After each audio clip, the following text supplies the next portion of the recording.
જિલ્લા પંચાયત નગરપાલિકામાં આજરોજ ઉમેદવારોના ફોર્મ ભરવાની પ્રક્રિયા શરૂ થઈ છે. આપણે જોઈ શકીએ છીએ કે આજરોજ ભારતીય જનતા પાર્ટીના તાલુકા પંચાયત તેમજ જિલ્લા પંચાયતના સદસ્યો અને ઉમેદવારો અત્યારે અહીં આગળ પહોંચ્યા છે કે જેઓ હાલ પોતાની ઉમેદવારી ફોર્મ ભરવા માટે તાલુકા પંચાયત મથકે પહોંચ્યા છે ને તેઓ તમામ મોટી સંખ્યામાં અહીં આગળ ઉપસ્થિત છે. ચોક્કસથી જે પ્રકારે આપણે જોઈ રહ્યા છે અને પાદરાના ધારાસભ્ય આપણી સાથે છે. બાપુ, શું કહેશો, આજે કેટલા લોકો સાથે કેટલા ઉમેદવારો છે અને કેવી રીતે ઉમેદવારી પત્ર ભર્યું છે, ક્યાંથી શરૂઆત કરી છે? આજરોજ ભારતીય જનતા પાર્ટીએ નગરપાલિકા, તાલુકા પંચાયત, જિલ્લા પંચાયત જેટલા પણ ઉમેદવારો જાહેર કર્યા છે આ તમામ ઉમેદવારો સાથે આજે ભારતીય જનતા પાર્ટીના ઉમેદવારો પોતાનું ફોર્મ ભરવા જઈ રહ્યા છે.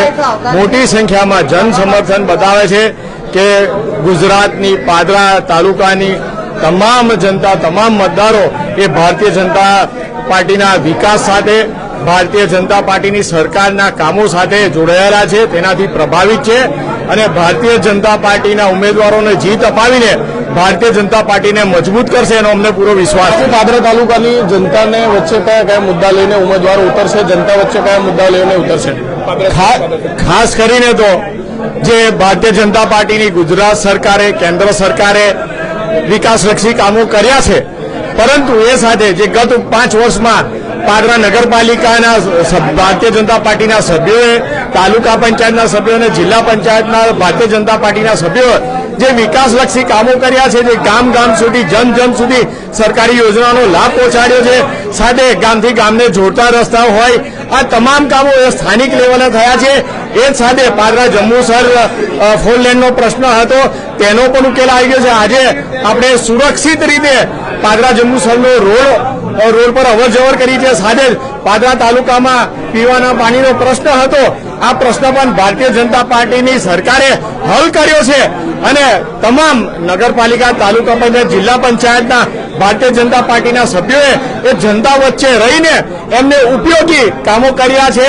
નાના રોડ, રસ્તાઓ હોય કે પાણીના પ્રશ્નો હોય, ગટર લાઈનના પ્રશ્નો હોય, આ તમામ પ્રશ્નો એ ભારતીય જનતા પાર્ટીના જીતેલા સભ્યોએ પૂરા કર્યા છે. ચોક્કસથી આપણી સાથે હતા પાદરાના ધારાસભ્ય ચૈતન્યસિંહ ઝાલા કે જેઓ અત્યારે પોતાના સમર્થકો, પોતાના ભારતીય જનતા પાર્ટીના તાલુકા, જિલ્લા પંચાયતના ઉમેદવારો સાથે ઉમેદવારી પત્ર ફોર્મ ભરવા માટે તેઓ હાલ પહોંચ્યા છે. અને ચોક્કસથી આપણે જોઈ શકીએ છીએ કે પાદરા તાલુકા પંચાયત ખાતે હાલ ભારતીય જનતા પાર્ટીના ઉમેદવારોનું ફોર્મ ભરવાની પ્રક્રિયા શરૂ થઈ ચૂકી છે, ને જેમાં તાલુકા પંચાયત તેમજ જિલ્લા પંચાયત અને નગરપાલિકા સહિતના તમામ ઉમેદવારો હાલ અધિકારી સમક્ષ આગળ ફોર્મ ભરવાની જે પ્રોસેસ છે પ્રોસેસ કરશે. ચોક્કસથી આપણે જોઈ શકીએ છીએ હાલ ભાજપના તમામ ઉમેદવારો જે છે ફોર્મ ભરવા માટે પાદરા તાલુકા પંચાયત મથકે પહોંચ્યા છે.